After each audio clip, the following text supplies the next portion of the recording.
Anda patut mendapatkan yang terbaik. Mungkin Anda sering mendengarkan keluhan seperti kata-kata krisis moneter, krisis ekonomi, susah dapat uang, susah cari kerja, dunia memang keras, dan lain sebagainya. Atau mungkin ada semacam kritikan yang Anda terima pada masa lampau. Hal-hal seperti ini menciptakan mitos yang merugikan, yaitu munculnya kepercayaan bahwa Anda tidak berhak atas kesuksesan. Ini sering terjadi karena mereka yang hidup dari keluarga yang terbatas pengetahuannya, lingkungan yang marginal, kurang pendidikan. Jadi ada mitos yang dipercaya oleh lingkungan seperti bahwa orang miskin itu hidupnya penuh hikmah dan nilai luhur, sementara orang kaya penuh dengan dosa. Ada pula yang mengatakan banyak harta membuat beban di akhirat nanti. Juga kata-kata sudah takdir kita memang begini, atau kata-kata yang bernada menyalahkan pemerintah yang kurang mengurusi rakyatnya. Ini cukup aneh. Mengapa hal ini terjadi pada diri kita? Dipersalahkan ke orang lain. Seseorang yang memiliki kesadaran, self-konsep kemakmuran yang tinggi, menunjuk keluar hanya yang positif, kemudian menunjuk ke dalam lebih positif lagi. Misalnya, dalam kehidupan Anda dibesarkan dengan keadaan negatif dan hanya ingat hal yang negatif, tetapi ternyata Anda berhasil mengatasi masalah tersebut. Pikiran Anda harus tetap positif, dan yang lebih penting lagi, perasaan Anda pun harus tetap happy dan positif. Anda pasti sukses. Saran saya, Anda tetap harus menata template dasar-dasar nilai yang telah terbentuk dalam diri kita, seperti sindiran, kritikan, atau kesinisan yang pernah Anda alami. Hilangkan dengan menata di lapisan terbawah. Benar, Anda bisa menutup dengan citra dan pelajaran di awal, dan sebaiknya Anda melakukan secara terus-menerus agar tidak muncul ke permukaan hal-hal yang negatif tersebut. Jika Anda sempat menyimak catatan perjalanan kehidupan masa lalu saya lelah hidup tersandung-sandung. Saya jalannya terantuk-antuk. Di sanalah saya mulai melakukan perenungan sekali lagi. Saya mendefinisi ulang pikiran saya. Saya mengulangi kata-kata positif lagi terhadap diri maupun keluar diri, terus-menerus hingga sekarang, dan semoga saja terus begitu di masa yang akan datang. Kini, saya ubah nilai-nilai lama saya. Saya ingin mengerjakan hal-hal yang saya cintai bersama orang yang saya cintai, mendapat ridho ilahi, dan hasilnya tak terhingga. Dalam pikiran, tentu data lama masih ada dan tetap ada, tapi sebaiknya kita letakkan di dasar yang paling bawah, sedangkan pikiran dengan data baru yang positif berada di lapisan atas. Jadi kita yang mengakses hanya lapisan atas saja terus. Sejujurnya, yang kita tata kali ini masih berkisar tentang materi. Kita masih harus bekerja keras untuk menata kesadaran tentang kesehatan, hubungan dengan keluarga, mendidik anak, dan lain sebagainya. Kita akan nanti sampai sana.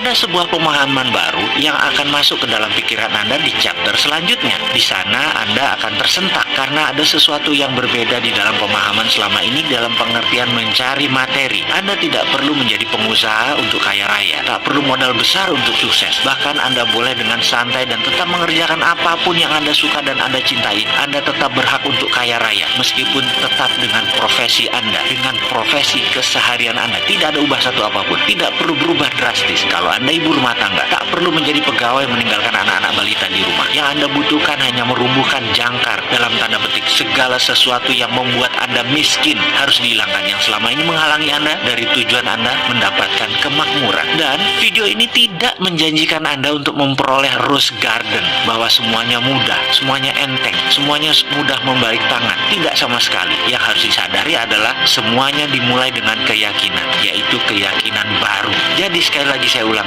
siapa bilang mau kaya harus berbisnis? Siapa bilang sukses itu mudah, hanya perlu bekerja pintar tanpa modal, tanpa kerja keras? Kita akan luruskan semua itu. Saya jamin, yang berbicara bahwa untuk sukses harus berbisnis, atau ada yang mengatakan sukses itu mudah tanpa kerja keras, tanpa modal, tanpa kerja pintar, adalah seorang pembelajar yang baik, tapi bukan pelaku yang menjalankan roda ekonomi. Yakinlah, yang berkata seperti itu pasti orang yang bertujuan baik. Namun bagi saya, niat baik tersebut sering misleading, membuat manusia lain jadi salah arah. Jadi pemahamannya harus diperdalam agar lebih benar, bukan hanya jargon. Saya tahu sekali niatnya memotivasi orang agar orang tidak patah semangat dengan kondisi saat ini. Saya juga paham sekali bahwa pemutar roda ekonomi saat ini banyak datang dari kalangan yang memiliki sedikit pendidikan sekolah dengan sedikit modal, bahkan ada yang tanpa modal. Cerita tentang orang-orang seperti ini menjadi semacam pendekatan mirroring agar satu rasa, kemudian dibandingkanlah dengan kisah-kisah orang sukses di dunia yang juga tidak bermodal, tak berpendidikan. Tujuannya sama, yaitu agar memotivasi untuk bersemangat, dan itu tidak salah. Ini benar dan saya setuju sekali. Akan tetapi, siapapun yang mengatakan hal tersebut sebaiknya menjelaskan lebih dalam lagi. Yang disebut begini, misalnya berbisnis properti tanpa modal. Sebaiknya diterangkan lagi dengan benar, itu broker properti atau pebisnis properti.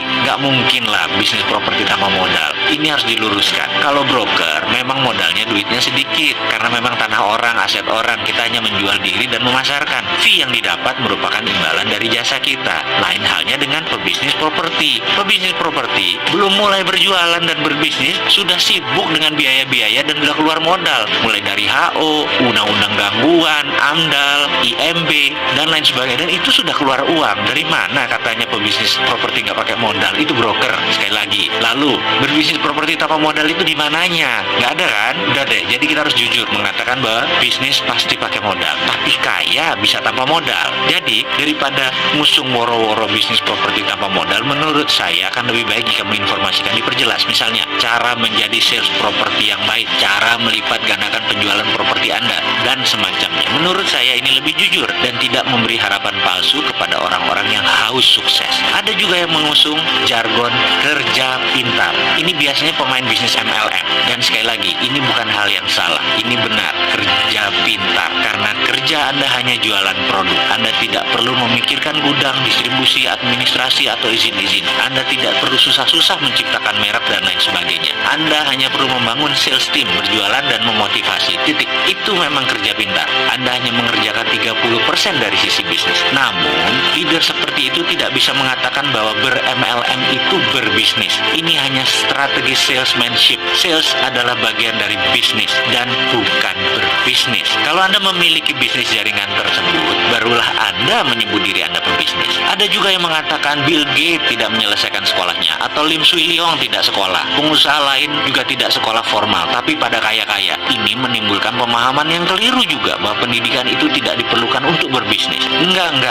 Ini harus dibenarkan. Hal ini juga sebenarnya saya tidak menentang ada orang kaya dengan tidak sekolah. Bisnis memang open source, semacam pintu terbuka. Mau orang tidak berpendidikan, tidak beragama, tidak bermoral, kejam, baik hati, atau usaha jenis apapun, Anda bisa saja sukses. Bisnis sukses tidak bisa diklaim sebagai hanya tempat orang tidak berpendidikan. Itu tempat semua orang dengan latar ras apapun, agama apapun, dengan ilmu apapun. Bagi saya, maaf ya, ini hanya pendapat pribadi. Benarlah banyak orang tersebut tidak berpendidikan formal. Akan tetapi, kalau Anda berada dekat mereka, akan terasa bahwa ilmu mereka tinggi sekali. Ya, mereka sangat berilmu. Dan dalam menuntut ilmu, memang tidak diperlukan sekolah formal. Selama Anda bisa belajar, bisa berilmu, sekolah formal hanya pelengkap. Seorang Ciputra, misalnya, sejak lahir sudah melihat timbangan terigu, telur di matanya ketika orang tuanya berdagang. Dari bayi, dia sudah mengenal tawar-menawar, berjualan, menentukan harga, melayani pelanggan, walaupun saat itu hanya skala warung. Nah, ini sebuah keilmuan yang dipelajari melalui jalan hidupnya. Siapa yang bisa melawan keilmuan dagang seperti itu? Mau makan sekolah sampai S3 di perguruan tinggi ternama sekalipun, gak akan diajari hal itu. Lalu sewaktu dia berbisnis di usia 20 tahunan, sebenarnya dia sudah memiliki ilmu dagang sebagai platform pola dalam pikiran bawah sadarnya. Jadi, berbisnis merupakan matriks yang rumit, yang seharusnya tidak dipikirkan, tetapi dijalankan. Untuk berbisnis, Anda harus memiliki komitmen dan ide yang terlatih. Bahkan, sahabat saya mengatakan, sekreatif apapun ide Anda, kalau tidak laku dijual, namanya Anda tidak kreatif. Kesimpulan, Anda harus dipercaya. Kalau kepercayaan orang terhadap Anda tinggi, apapun yang Anda berikan, bahkan meskipun menurut mereka ide Anda jelek atau produk Anda buruk, pasti tetap dibeli. Lalu, benarkah tidak perlu kerja keras? Saya meneliti dalam-dalam hal ini. Saya percaya semua orang kaya, orang sukses adalah pekerja keras. Namun, mereka bukan saja pekerja keras, tapi orang yang tahu memanfaatkan waktu. Mereka bekerja keras, iya, tapi begitu liburan, mereka benar-benar menikmati liburannya dan enjoy. Mereka pandai membagi waktu di antara kerja, di rumah, bersosialisasi. Kata-kata work hard, play hard bukan sekedar jargon. Mereka melakukan secara harafiah. Perilaku kerja yang pintar, membagi waktu, itulah sesungguh yang disebut kerja pintar. Mereka diinfokan hanya main golf atau selalu datang siang ke kantor. Sudah ada sistem yang mereka kerjakan karena sudah ada direktur yang mengerjakan. Itu merupakan produk tahunan kerja keras mereka. Ibaratnya orang menanam mangga. setelah 4 tahun panen, terus menghasilkan selama 25 tahun. Kalau dilihat 10 tahun, ya kelihatannya seperti orang yang santai. Namun kalau Anda melihat 4 tahun pertama hidupnya, mungkin Anda akan berkata beda. Mungkin Anda memandangnya sebagai seorang workaholic atau penggila kerja. Satu hal lagi, apakah untuk kaya atau sukses harus berbisnis? Nah, untuk hal ini, saya sedikit berlawanan dengan banyak orang. Saya percaya untuk kaya atau sukses, Anda tidak perlu berbisnis. Dengan kalimat lain, untuk kaya ada ribuan cara. Berbisnis atau berwirausaha hanyalah salah satunya saja. Mau Anda berlatar belakang office boy, pedagang kaki lima, pensiunan olahragawan, TNI, guru, tukang las, ibu rumah tangga, tukang parkir sekalipun, sukses atau kaya adalah masalah perilaku atau attitude. Kaya atau sukses adalah produk sampingan dari sebuah perilaku kaya. Menabung, contoh perilaku orang sukses. Berinvestasi adalah perilaku orang sukses. Dipercaya adalah perilaku orang sukses. Dan banyak lagi perilaku pribadi sukses ini bukan hak prerogatif pebisnis, itu hak prerogatif orang sukses. Anda menjadi good follower juga termasuk perilaku pribadi sukses. Anda seorang good listener juga termasuk pribadi sukses. Anda seorang pegawai atau seorang putus sekolah, Anda perlu memiliki kepribadian seperti itu untuk bisa sukses, yaitu good follower, good listener. Anda tidak perlu repot-repot membangun perusahaan blue chip. Anda bisa mempelajari dengan seksama di bursa, di equity crowdfunding, di Santara. Anda bisa lakukan itu. Lalu belilah dalam jangka panjang. Otomatis Anda sudah merupakan shareholder perusahaan tersebut. Walaupun minoritas, namun tetap saja Anda termasuk pemilik sebagian saham perusahaan tersebut. Misalnya, Anda tahu di masa sekarang bisnis retail akan naik. Melihat net income per kapita di Indonesia sudah 3.800 US dollar. Jadi, belilah saham Unilever. Lalu simpan selama 5 tahun. Dijamin kenaikannya pasti. Itulah berinvestasi. Bahkan ada yang unik nih. Sahabat-sahabat istri saya dan kelompoknya memiliki kebiasaan aneh. Setidaknya menurut saya, setiap bulan mereka arisan. Dia namanya juga ibu-ibu. Tapi ada yang aneh di kelompok ini. Setiap arisan, isinya adalah perdebatan data dan informasi saham apa yang mereka akan beli bulan ini. Lalu, siapa pemenangnya akan ambil uang tersebut di tahun depan. Misalnya, masing-masing store 1 juta rupiah. Ada 12 peserta. Jadi, setiap bulan ada saham yang dibeli senilai 12 juta yang akan dicairkan 1 tahun setelah diinvestasi. Misalnya, dari hari kocokan tersebut, Ibu A mendapatkan pemenang arisan bulan itu. Kemudian dibelikan saham kelapa sawit, Astra, Argo Lestari. Lalu bulan depan, 12 juta diinvestasikan ke saham Trada, Marine Cargo. Itu diputuskan setelah mereka berdua-belas berdebat dan berdiskusi. Kalau dengar